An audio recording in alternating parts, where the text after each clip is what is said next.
All right. I'm looking crazy. Help me. Talk show where we're kicking it and having fun on inspirational radio. Real talk show, kicking it and having fun. So turn your radio up.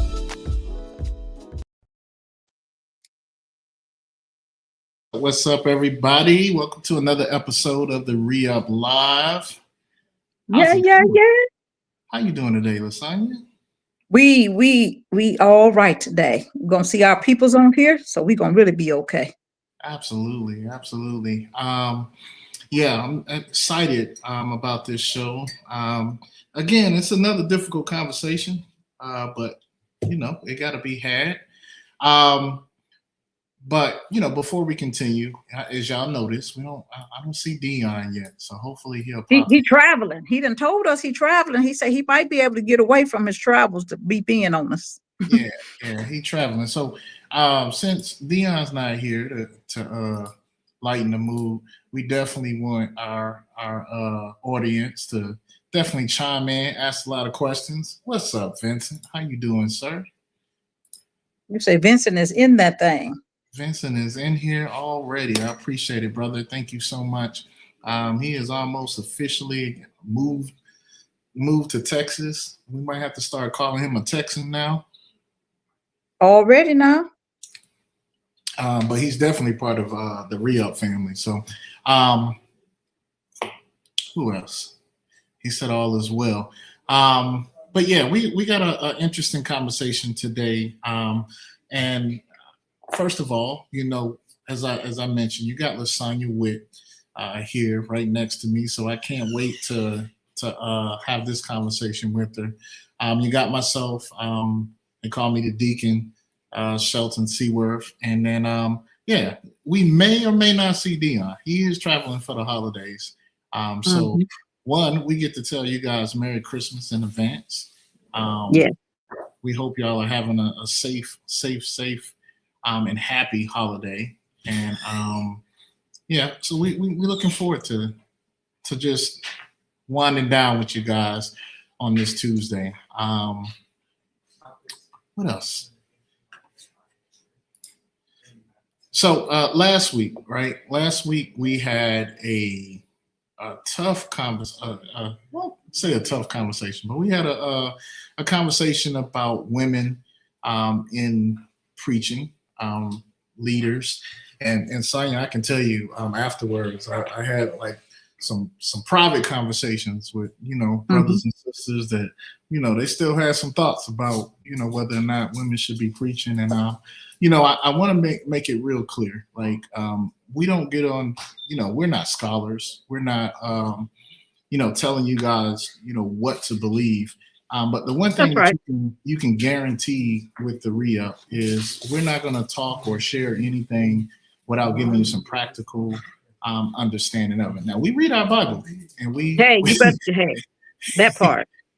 And we see God's face for truth. And all we can do is always tell you what works for us and what we know God is doing in us. And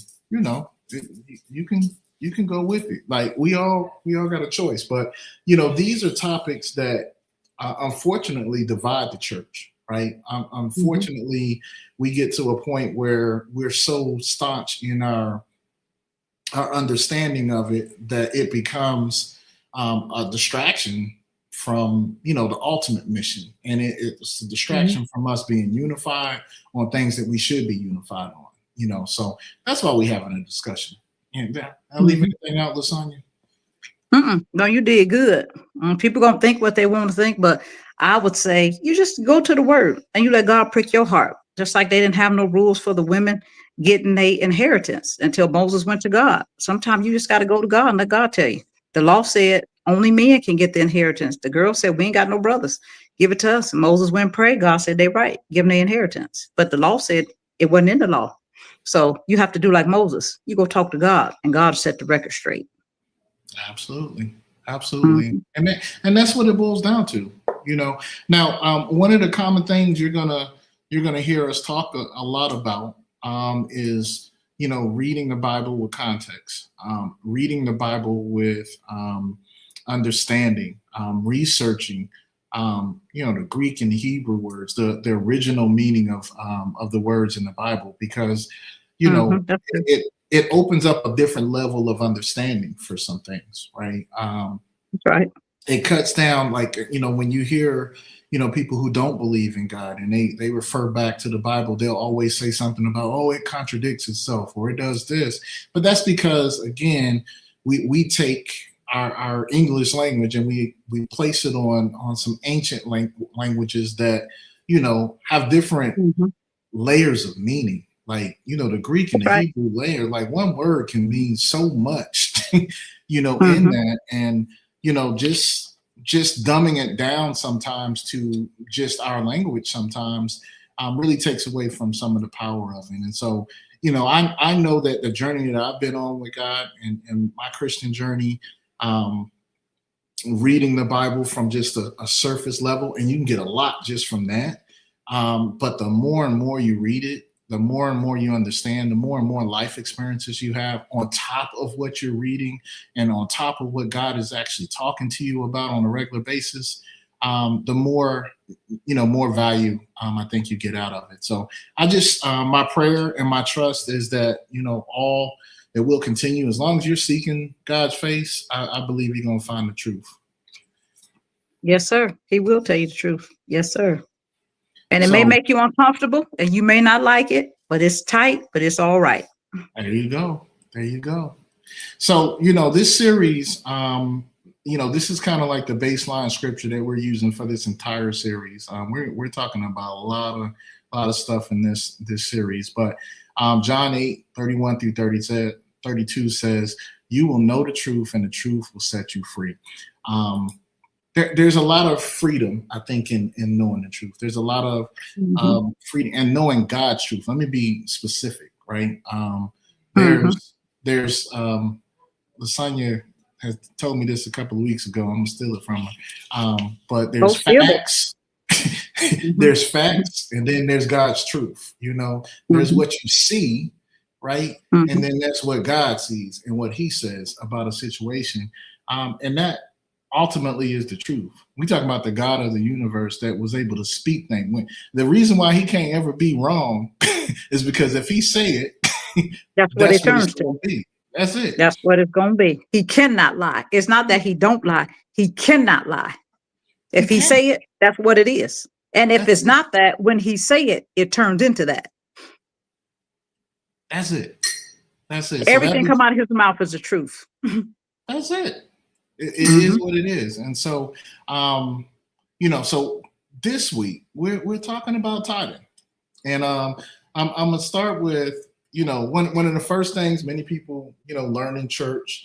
Once you learn how to pray and reading scriptures, one of the common things that we learn in all churches is about tithing, right? I remember in the Baptist church they passed around they had a little gold or silver plate, but they were passing Mhm. around, and we just put our money in there, um, but what is tithing really all about? What is it?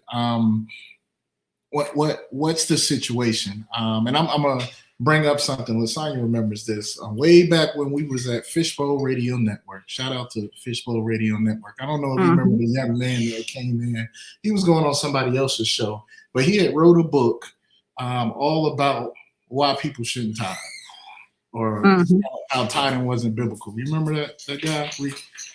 We got to kind of meet Vaguely. him. Yeah, Uh-huh. it was a while ago. It was when we was Mhm. maybe a year into this. But Mhm. we had a conversation with him. I thought it was very interesting. One, I'm gonna tell y'all this, right? Personally, and y'all can correct me if I'm wrong. Y'all can put it in the chat.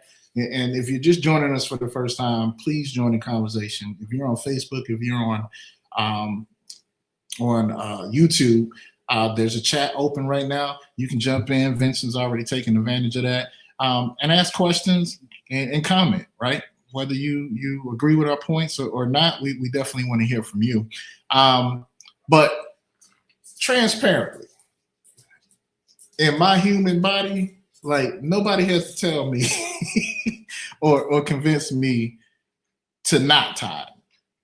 You know what I mean? Like, when I first came into church and somebody said, "Oh, give me put your money in this plate and give it to the church," my skin, my flesh was always opposed to that. Like, it doesn't make sense to what we do in this world. Like, we just gonna give money, unless I didn't have no problem being generous sometimes or whatever. But like every Sunday I got to give 10% or whatever. I didn't understand that, right? And so and being in church all my life, and some churches being behind the scenes, I know for a fact that most of the congregation is on that feeling. Like, they may even act like they tithing, but it's a struggle. So I was surprised that somebody felt it was necessary to write a book to say you don't have to tithe, because I just felt like it's already a struggle for us. And so, tonight I want to talk about that. I want to talk about some of the reasons why it might be a struggle. Some of the things we've seen in society that, kind of give tithing a bad name sometimes. And then really what it boils down to, what does God say about it? And how does God want us to respond to some of these things? And ultimately, should we be tithing? You got it. So I'll start with the end in mind. I'm gonna tell you right now, I believe in tithing. 10%, I believe in tithes and offering. I believe in it. In this show, I'm gonna tell you why I believe in it. It has nothing to do with what a pastor said or what a I mean, I've heard some preachers break it down for me or whatever. But I'm gonna share. I'm definitely gonna share a couple of experiences that I've had where God has shown me specifically what He felt about me tithing. All right. So, Sonia, what's your take? Let's start there. Oh, I've always been a tither. I always will be a tither. If you give me $10, God gonna get $1. And when I say that, it's not that God need our money. It's the way for Him to bless me. It's currency. You ever know money is called a currency, and a current in a river, how it flows. To keep a current going, if you block it and you hold your money, you could block a current. You need a flow. The Bible say, "Give, and it shall be given unto you, pressed down, shaken together, and running over." Whatever you give is going to be given back to you. You have to have a way to get, and how you get is give. You have to have a channel that's open for you. If you tight with everything and you hold everything in, you're not going to be able to receive anything, because you don't let anything go. You don't plant anything to get a harvest. Like if you have seeds and you keep them in your house and keep them on your dresser and you hold them tight in your chest and you never plant them in the ground, you ain't never going to get that corn. You ain't going to get no apples. You ain't going to get nothing. You ain't going to have nothing but them seeds. So I've learned early, you have to give in order to receive. You have to. It's a mandate. So I'm going to do it. And that's my take, begin at the end. I'm trying not to get into all the scriptures and stuff, but I'm going to tithe. And if I got $1, I'm going to find somewhere to bless somebody's house that I believe that's doing right by it, that's trying to help people and see about people, because that's how the church is supposed to sustain itself, is the people of God who sustain it. Strong bear the infirmities of the weak. The church see about the poor, the widows, and the children, and how they do it with the collection of monies, help them get a house, help them get food. And we do that by a conglomeration of putting our monies together. So definitely I'm going to tithe. Absolutely. And so, I wanted to go through like what the common teachings are in most churches, right? The common teachings that I've experienced in most of the churches that I've had, and, again, get in the chat if you have some more to add to this, but tithing is mandatory. So it's a thing. Like you got to do this. And that's how it's been presented. If you don't tithe, you're robbing God. We're going to read Malachi 3. Yes. Will a man rob God? God won't bless you if you don't give 10%, right? And tithing is proof of obedience. Those are kind of 4 things that I kind of summed up in certain messages that I've heard and understood about, some pastors speaking about tithing. Anything I leave out there, Sonia? That's mostly what they taught. Will a man rob God? let's see. Vincent said, "I believe in blessing the people of God. I got saved in 2000 and never looked back. People are just selfish." Um, Okay. and I want to talk about that, Vincent. It, we are going to talk about that. So I'm going to say, I'm going to come back to that comment because I think one of the things that we're going to have to talk about when we're talking about tithing is really a heart posture, right? That's right. Like what is our heart really saying when That's we right. when we have a problem with tithing? So I definitely want to come back there. We're not quite there yet because I want to just build this Okay. out, frame it out, and then kind of get to so this is what's been said. This is what's been taught, and there's a couple of things, definitely from the Old Testament and the New Testament. Tithing was a part of the Mosaic law, right? It was. Tithes were tied to the Levitical priesthood. Yep. And that's one of the things. Like, who are we once we became, saved? Once we became heirs of Christ? Are we a part of the Levitical priesthood? I believe so. I believe that's a part of your title, as a Christian, if you're walking in that. And it was tithes were tied to the temple system. It was tied to agriculture. It was mostly agricultural back then, right? Because they had money. They was fascinating, but their value were different things. Like it could have been animals. It could have been fruit or whatever your resource was at that day. That's right. So it wasn't necessarily just money, right? So there's a couple of scriptures for you to kind of look at that to kind of frame that. Leviticus 27, 30 through 34, Numbers 18, 21 through 24, Deuteronomy 12, 5 through 7. Those are all kind of descriptions of these levels of tithes. So contextually, Lasagna, anything else that I think the Bible described tithes as, or? You took care of the men of God too in the house of the temple because they spent a lot of their time getting information from God. And so to take care of their house, we provided for them because they didn't have the time to work a job and seek God because Right. back then they had to say so. They would listen to God and then tell the people what God is saying. And sometimes they would spend hours, in prayer and stuff. So we were commanded to take care of them because it said they're worthy of their hire. So they do their part, and then we are commanded to see about them if you're doing it right.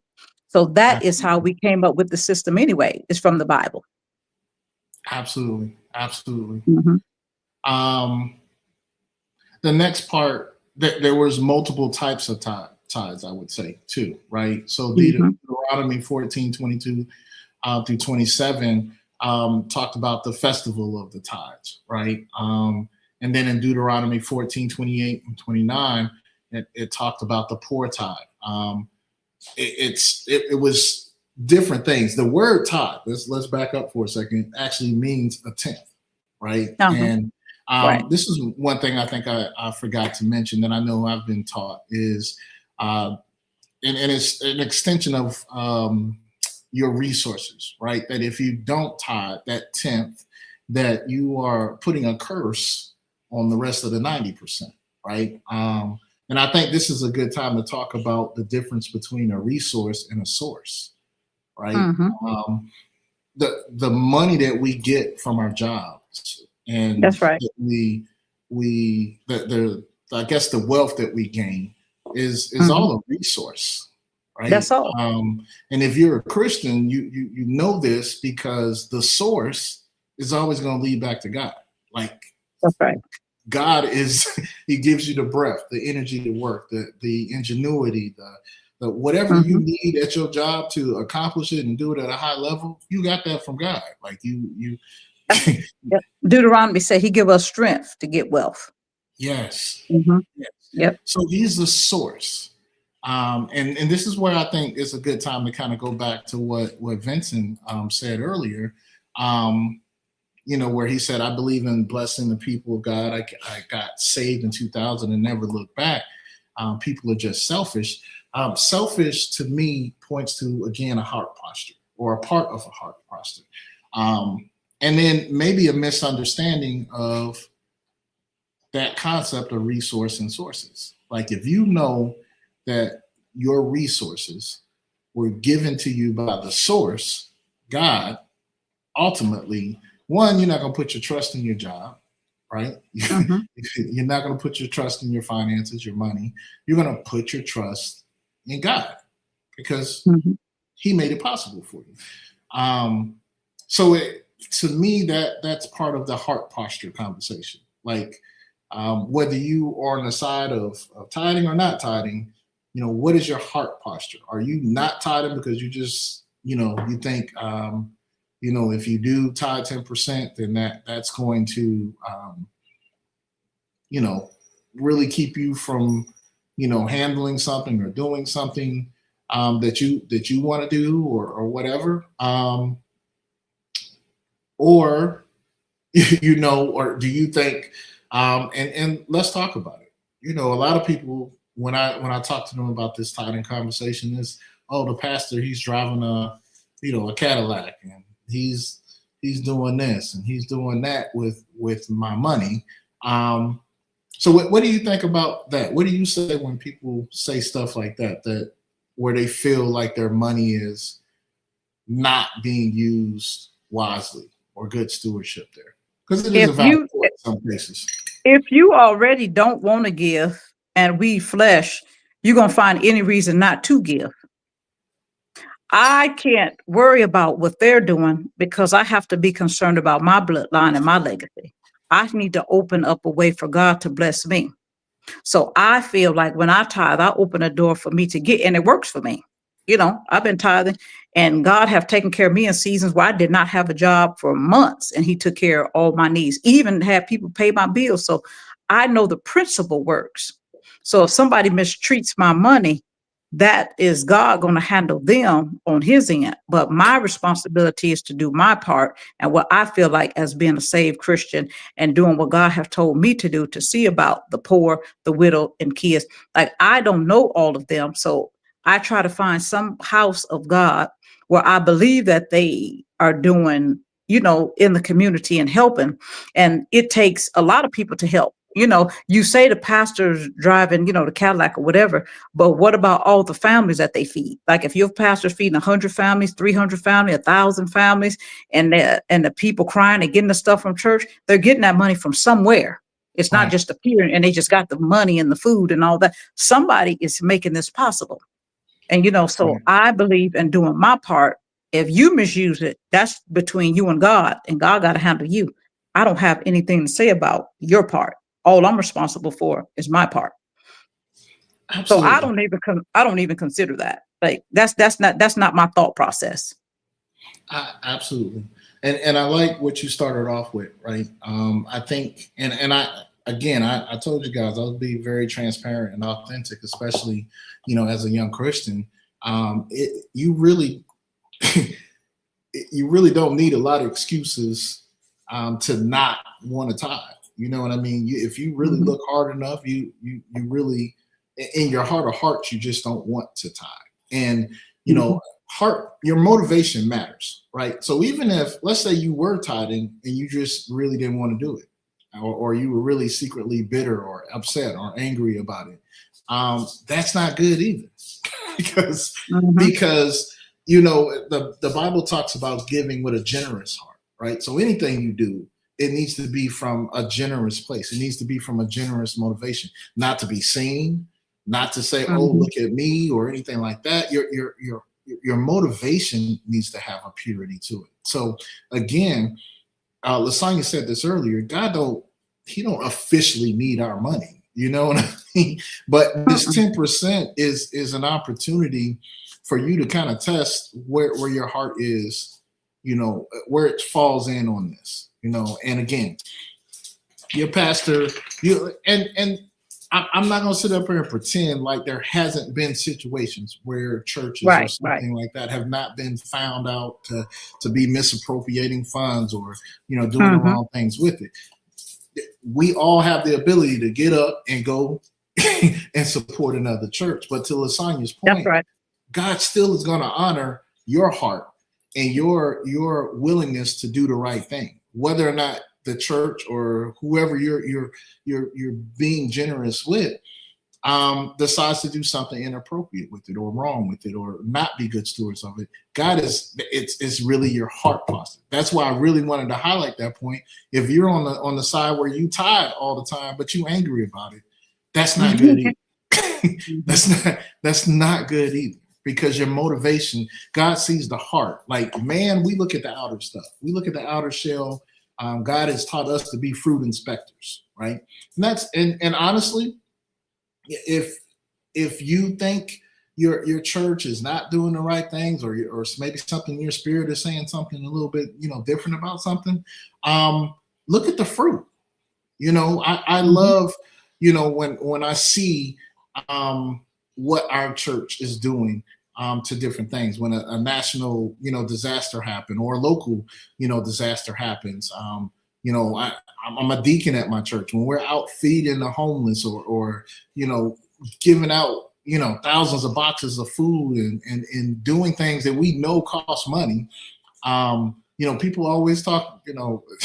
This week when we were having the conversation about the women in preaching, the whole conversation about mega church and small church came up, and I think that's on one of our weeks or whatever. But the one thing about being in a big church, because I hate calling it a mega church like this, is so silly. Like any church, if it's growing, it's going to become a big church.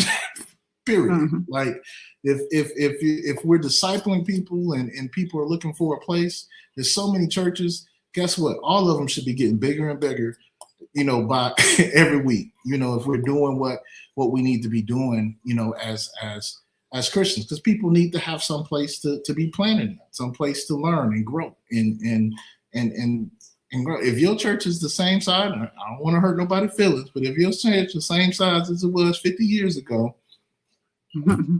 it might be a concern there. Like, Mm-hmm.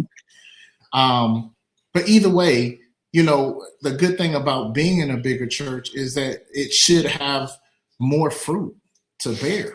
You know what I mean? Like, it should be doing more for the community. It can be doing more for the community. So, if you need discernment, you need to make sure, because I think it's important to make sure that you're putting your seed in good ground, right? Mm-hmm. I've heard preachers talk about that, like good ground. What does good ground look like? Well, are they doing things for the community? Are they doing things for the church or the community? Or do you see what the fruit of things are happening there? And if you ain't seen none for no while or whatever, then again, that's between you and God to decide where you want to put it. But that shouldn't be your reason for not tithing, if that makes sense. Mm-hmm.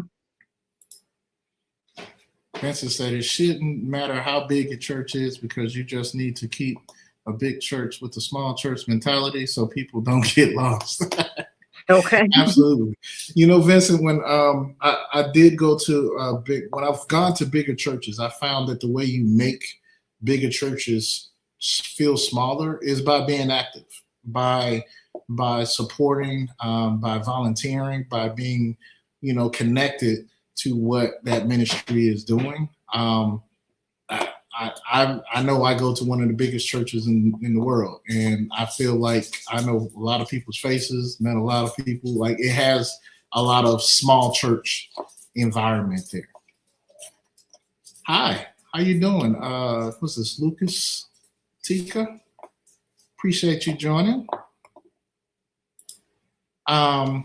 So getting back, it's about heart posture, right? It's about, whether you're giving or not giving, make sure that you're giving for the right reason at this particular point.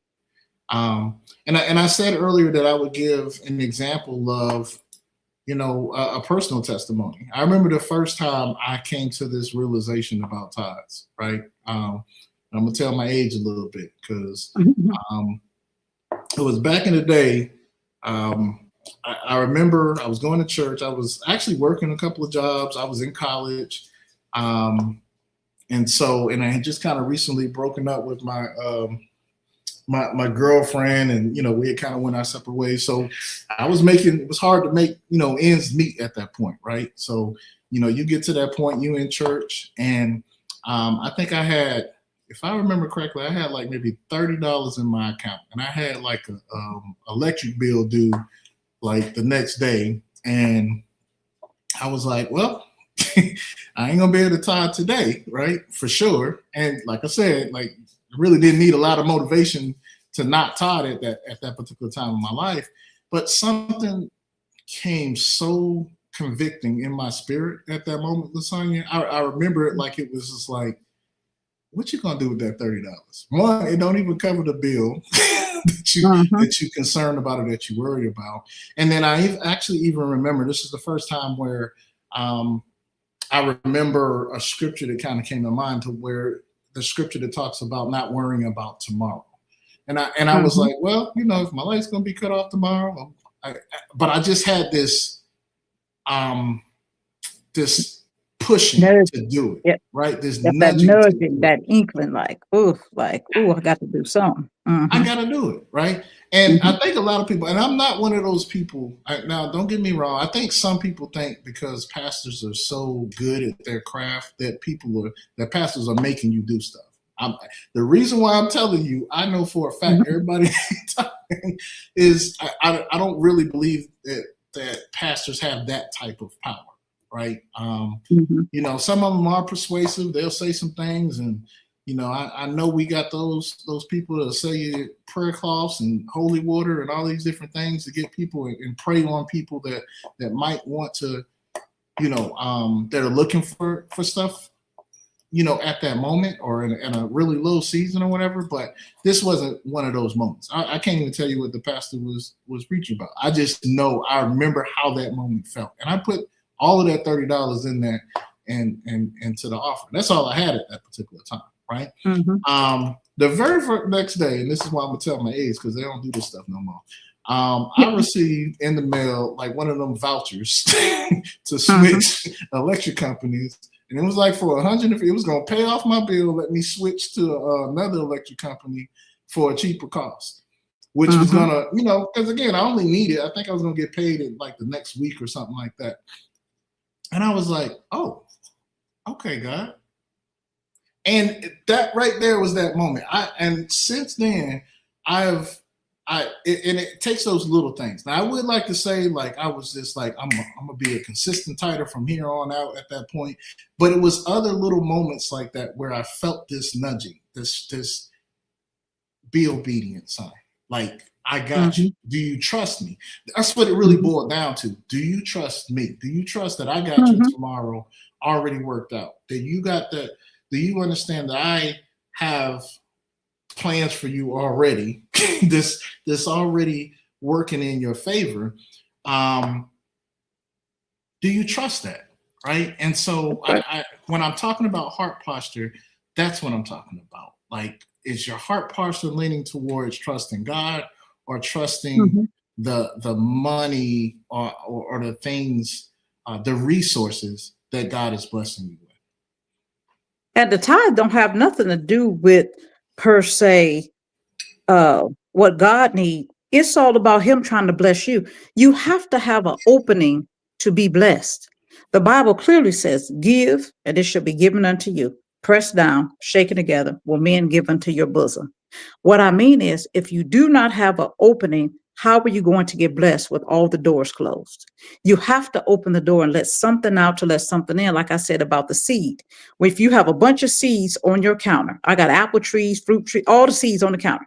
If I never plant those seeds, them trees are never going to grow. It doesn't have much to do with the outside. God is trying to bless you on the inside. He's trying to get into your life to bring you a harvest. But if you want your life a single seed sitting on the counter and never grow, then keep it to yourself. God is trying to get something into your life to make your life fruitful. He's not just you just tithe and that's all, you just do it blindly. It's a principle that works. It's the principle of giving, and it shall be given unto you. It don't matter what the preacher does or does not say. I try to find a ministry, like you said, that I feel like is helping in the community, seeing about people and doing things. I see them feeding people. I see them giving clothes to the homeless. I see them giving haircuts and, giving them out new clothes and stuff. They're not getting that money out the wind. And if you have more people collectively putting their money together, you can do more things. So that's why I believe my small part can help in a bigger picture. So that's what I believe in tithing. It has very little to do with what God needs from you. It has a whole lot more to do with what he's trying to get to you. It's like, if I can't trust you in a small thing, how in the world am I going to put something big on you? I can't trust you with 10% as a principal. What else can you be a steward over that I can trust you with to manage people's lives if you can't even manage your own? And in real life, we all have a purpose. We all have a plan. We all were designed by God to do something in the earth. You have to get outside of yourself, get a relationship with God to find out who you really are. You're never going to find out who you really are sticking to yourself, keeping everything to yourself, and never branching out and having a way for God to give you an opening. Absolutely. So that's what I believe. You have to open yourself up to receive. You have to have an opening to receive. If you want love, you have to give it. It's to give, and it should be given. Whatever you give, it's going to come back to you. If you give hatred, you're going to get it back. If you give love, you're going to get it back. Give, and it shall be given to you. Good and bad things. Whatever you put out, that's what you're going to get back. And people don't see it that way. They don't see, because we have a narcissistic society. Right. Like, you want a microwave God, you want a genie. You want God. I asked God for this, he didn't do it. You put it in that microwave, you popped it. No, baby. God old school. He bakes them cakes. He take his time. He put that seasoning in there. He let it rise. You're not going to get no cookie cutter microwave God. Now, you might think that's how the world works. That's not how your God works. He going to test you. He going to try you. He is going to make sure what he put on top of the foundation can hold it. If the foundation is weak, whatever he put on top of it will fall down. So it's no reason for him, if he can't trust you with a little, who's going to trust you with much? And God is trying to build his kingdom in the earth. You need God. Absolutely. Absolutely. Vincent said, I moved here October 14, and on my way here, I pretty much lost everything and I reminded me of how faithful I've been in the past. And since I've gotten here, men have given unto me, so I'm grateful for God's blessing. I was afraid because I couldn't tithe. Absolutely, Vincent. What Lasagna just said, about that heart posture and about, your intentions and just your, can God trust you with things? The way I leaned into it was, initially was it helped me understand that I could trust God, but also God wants to know he can trust you. He can trust you in the area of resources. I think one of the byproducts of tithing, right, or having a discipline of tithing, is it actually helps you discipline how you use your resources anyway. I don't know if a lot of people, like people who are really rich, and this is the other thing that I'm gonna bring up, Lasagna. It's so funny that the world will use principles. Here's the thing about God. God puts principles in place, and they're not really based on, whether you saved or not. These are principles that just work. And so a lot of rich people, if you really talk with them, they give, and they give a certain amount of their income away. And maybe they don't even understand how that works. Some of them probably give, so they can have some type of tax break or something like that. But they build it into their budget to give a certain amount away because they understand this principle. And so, it baffles me sometimes that the world will take something that is a God-given principle. It's all over our Bible on how it works. Jesus broke it down. Anywhere you look, he broke down how that works. You give, it should be given unto you. Like it's all throughout the Bible. It's the same principle all throughout. The world will take that, use it, and benefit from it. But then here we are in church, kind of arguing about it or debating on it. And again, our heart posture should be that of giving. Our heart posture, like when we see someone, in need or hurting or whatever, like we should want to be able to support them in that. Like, so tithing, is really, pointing you in that direction too. Lasagna, brought it up. Like, how does God know that He can bless you with an abundance, and that you're not just going to hoard that abundance and not bless other people with it? Like you mentioned currency earlier. Like, it's supposed to flow through you. It's not supposed to get stuck with you. Mm-hmm. Because God has a method. There's a method to His thoughts. There's a method. He wants us to be close to Him, because the world is rough. It's tough. It's evil out here. Somebody has to have the covering, the prayer, the stamina, the spirit to cover the weak, because the devil run around here like a wolf in sheep's clothing to devour the saints. And as a purposeful person, if we sticking close to God, we serve as protections in the earth. We serve as coverings and praying for people. Our prayers mean something. The prayers of the righteous availeth much. When you belong to God and you're praying and you're covering, somebody has to see about this world, because it's evil. The people mistreat you. The weak, they taking stuff away from the widows, the children, and the poor. And so as servants and stewards, as kingdom ambassadors, we are placed in the earth to be a protection. And are just who we are. Even tithing is one small part of who we are. That's just Right. one piece of the puzzle. But the totality of who we are is to bring blessings into the earth. And I need an opening to be a blessing. To get something in, I have to have a way to get it out, or you'll stop up any system. If you don't have a flow. And so it's like we focus on small things, but your heart, you don't want to do anything God tell you to do with any area of your life, let alone tithing. Like, He tell you to repent, tell you to forgive, He tell you to do all of this other stuff, and you worried about some money. You ain't did none of that. So you stick on a matter that you can, get some kudos and be like, yeah, you ain't got to do that. There's a whole lot of other stuff He wants you to do too. But why? So you can be protection, so people can be covered, so people can be seen about, so we can see about people, protect people, love people, cover people. And He wants you to have resources so the church, if it functions right, can set up systems to protect people, to see about people, to make sure we have fair housing, to make sure they have food, to make sure they have clothes, to make sure they have things in place. And God give you the wealth so that you can put infrastructures in the earth realm, so that the kingdom in the earth, let His will be done on earth as it is in heaven. Earth was supposed to replicate heaven, but as we can tell, that's not what happened. But that's what resources are for, to set up infrastructures, to be a protection. That's the bottom line. What He wants us to do with the money is to set up systems to be a protection, to see about people.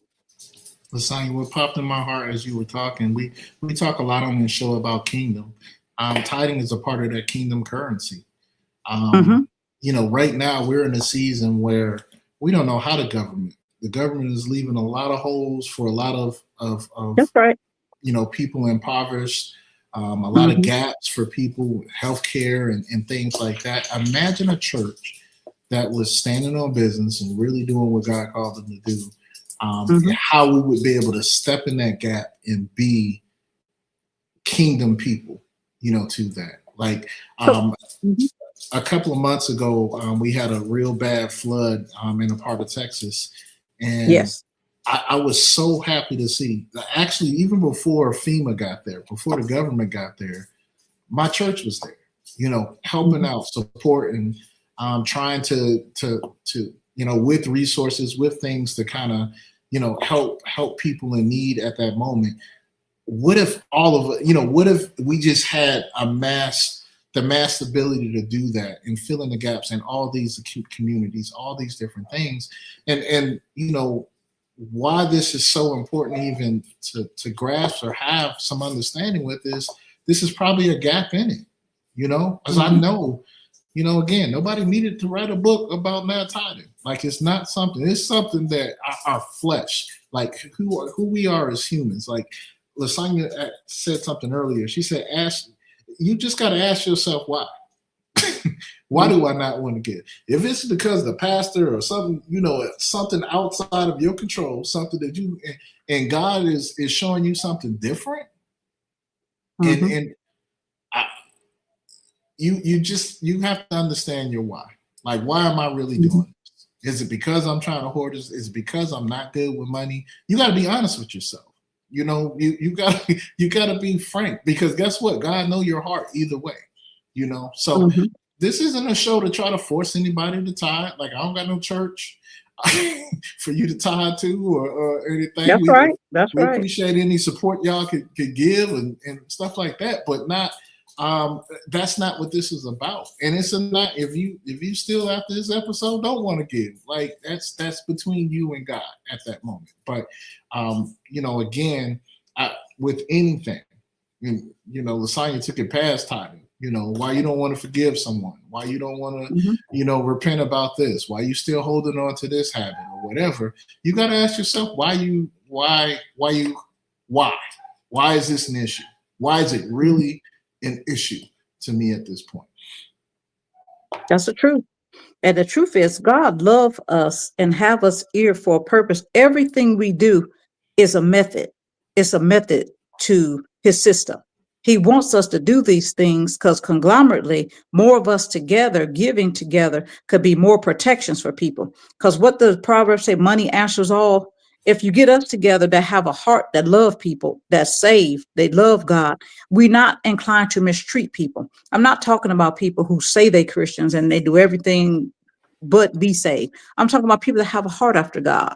Those are the people that need to be in position and empowered and have the money to set up infrastructures, because we should have churches, schools, hospitals, um, hotels, car washes, spas. We should have places where people can come and be relaxed and feel protected. The protection of God covers them, because the people of God that have the heart of God is over it.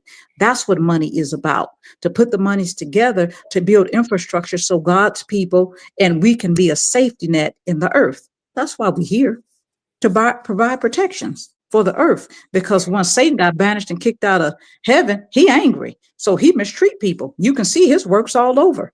He wants kids mistreated. He wants people divorced. He wants you drunk. He wants you robbing. He wants you not tithing. He wants you separated. He wants you doing evil and talking crazy. But God wants us to be together, being a corporate help. And corporately, we have more money together than we do with one person having all the money. Even if one person's a billionaire, it's a whole lot more we could do with billions and billions of dollars than we could with just one person. So he wants us to put it together, to see about people, to build infrastructures and to do things so the world can have a protection in it. Absolutely. Because we are supposed to be the protectors. We are the salt of the earth. We are the ones that the salt loses savor. If God people ain't got it, we already in trouble.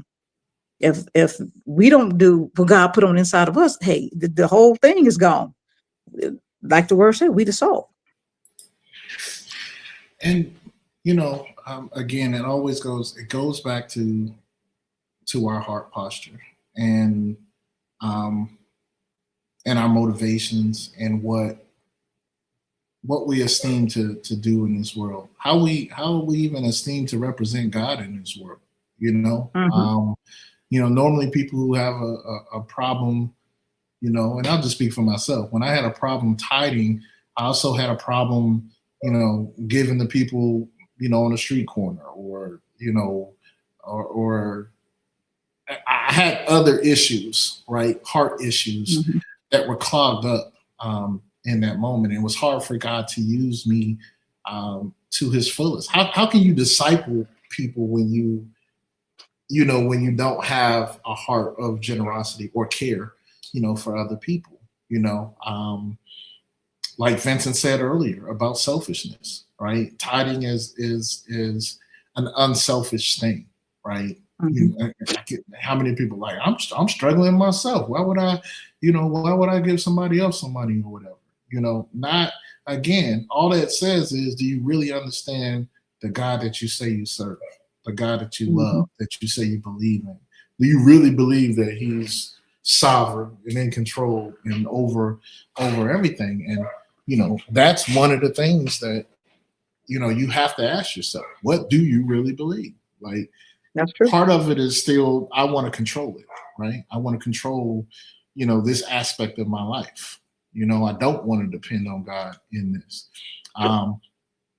When we were preparing for this show, I thought about the scripture where I think it's in Luke, where the man asks, he's asking Jesus how he can get to heaven, and ultimately Jesus got to the point where he was like, sell all your things and come follow me. And the rich man kind of like walked away. And we always focus on that scripture from a standpoint of, because it's rich. It wasn't that he was rich. It's not a problem with him being rich. It's what's your heart process? Do you trust that by following God to wherever he's leading you, that he has something better for you in mind than what you are holding on to at this particular point? That's what it really boiled down to. Like, are you willing to let go of this? And he got so much more for you.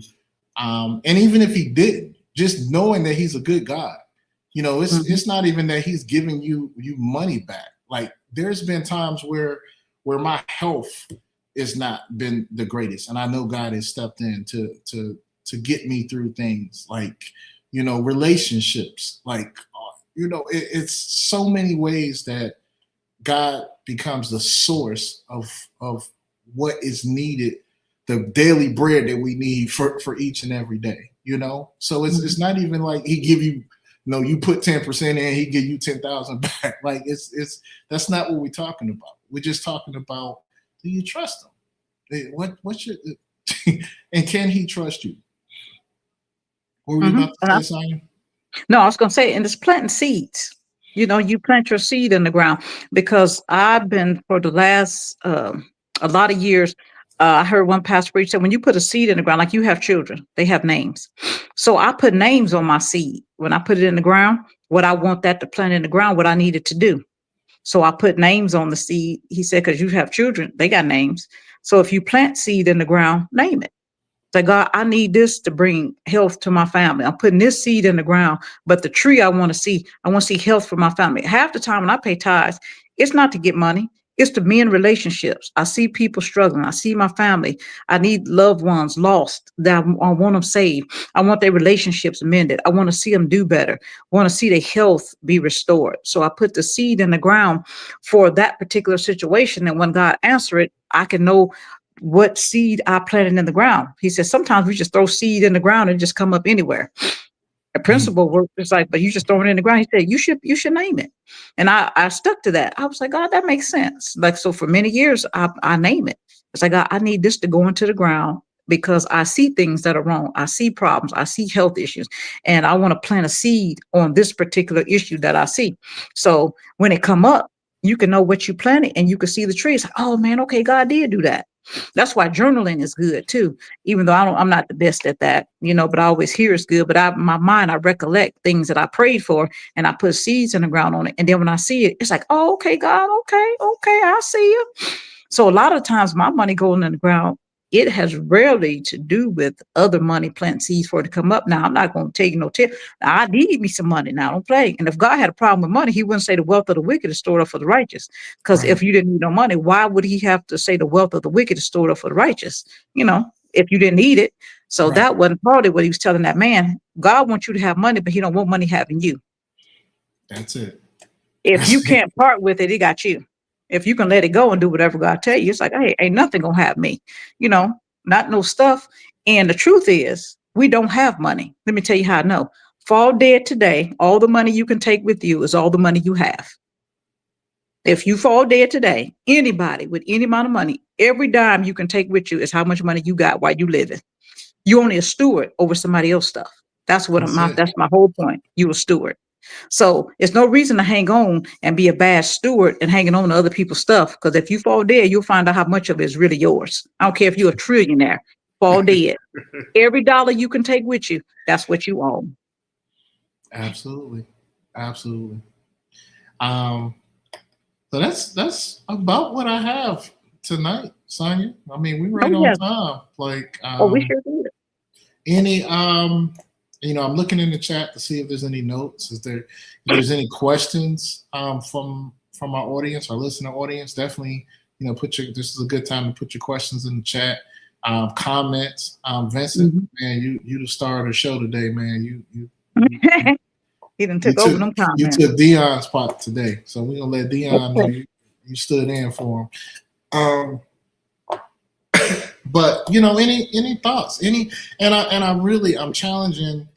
I think when we say the truth will set you free, it's also being authentic about what you feel. Right? This is a no judgment zone. That's the reason why we have some of these conversations, outside of church. Like, it's no judgment. There's the reason why I'm leading with, what my personal struggle was with tithing. And how it looked. Even some of the things that I've heard, even recently, right? I understand it. I'm in flesh too, right? So I have needs.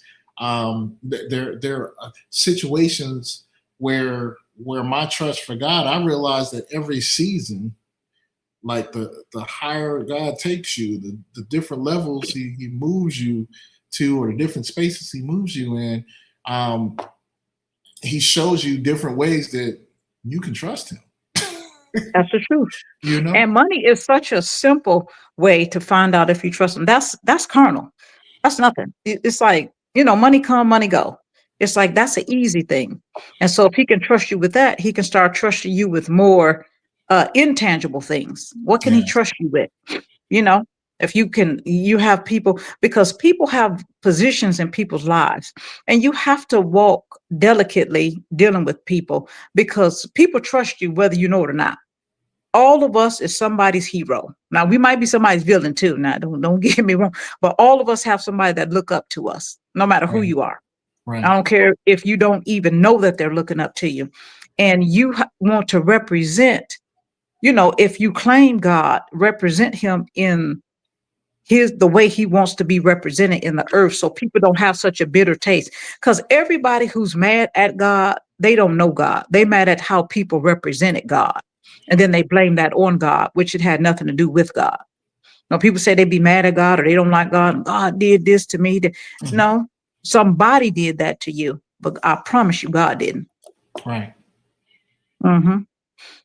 And I've been there, done that too, and realized that, when you have that conversation with God, he'd be like, who did that to you? Like, and did you, and you realize sometimes it's self-inflicted. It's based off of your decisions. It's based off of, the lack of wisdom, and here's the good thing about God, like, his grace and your mercy is so wonderful, right? He already know you're gonna mess up, right? Is somebody listening to this show right now going, on Sunday, want to feel like they have to go tithe or whatever? I don't know, but what I am saying to you is seek God for it. Keep seeking his face. He'll make it clear to you. Just like, and that's the reason why I don't, I'm not one of those people that try to force people to do what I did or anything like that. Like, when I stopped listening to a bunch of secular music and, stuff like that, and start, focusing more on Christian music, like, I'm not the one that's going around like telling everybody you got to do that. Like, it was a conviction that showed me, where God wanted to show me personally scripture, all these scriptures that we were reading and hearing or whatever. That's why I'm saying it had nothing to do with a pastor. This was a moment between me and God. And so that's right. I'm challenging us as Christians to be open and be aware of when you have these moments with God where he's trying to show you something, because if it's that pressing for you, it may be a part of the destiny and the purpose that he has on your life. You know what I mean? Like if he needs you to be better with your finances and to really get this, he's going to put that pressure on you, because you don't know what he plans. Like, again, if he needs to be able to trust you to put finances in your hand, because he knows you're going to do the right things with it. You're going to be a good steward. If you're looking to be in a healthy relationship, can he trust you with someone else's heart? You know what I mean? There's going to be some times where he's just challenging you in certain areas that, you're going to need work on before you become a steward of somebody else's heart. So, my challenge, and I think as we continue to go through this series, my experience with God is that he will, if you pay attention to it, he'll convict you. He'll push you Yes. in these areas. So what the pastor say, what we say, or anything, what he says trumps all of that, basically. That's what I right. mean? So, Yep. His heart. go with that. That's And right. he know what you need to do first. There was, he's taking me through like, oh God, okay, I got that lesson. And then he's like, oh, let me show you this, Mhm. just be open to it, because he loves Yep. you and he does have plans for you. That's it. And you want to close this out, Sonya? Got any last thoughts? Just give, and it shall be given to you. Pressed down, shaken together, will men given to your bosom. If you want love, give love. If you want honor, give honor. Whatever you give, God will make sure it's given back to you, including your money. It's nowhere you're not going to come up on the deficit given to God. I promise you. He's never going to be outdone. You're never going to give more to him than he'll give to you. So you can trust him and know that he got you. He going to see about you, and he wants you to be a safety net for other people. The strong bear the infirmities of the weak. He got a strong place for you, and he wants you to steward over and trust you with the heart of the weak or people that's less fortunate. He wants you to be a steward and be a safety net for his people. Absolutely. And so I'm going to invite you guys to join us again next week as we continue this series. I think next up is the conversation about heaven and hell, what that looks like. I think that's going to be very interesting. Yeah, that's going to be good. Yeah, that's going to be very interesting. So, I would encourage and I would ask, all of our listeners, again, share these streams, share our snippets. If you haven't already, subscribe to our channel so you don't miss anything.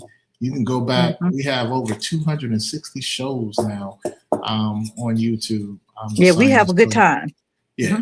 So you can go back and see any of those things on our YouTube page. So just make sure you subscribe to that. We got a lot of really, really good things coming up for, the new year, 2026. So we're really excited about that. And so if we don't get to talk to you again before Christmas, Merry Christmas, everybody. Yes, sir. And thank you, Lucas Tika. We just want to say hi to you. I saw your name out there. Absolutely. We'll say we love you guys. too. We love All you right guys. now. Little talk show. Well, okay.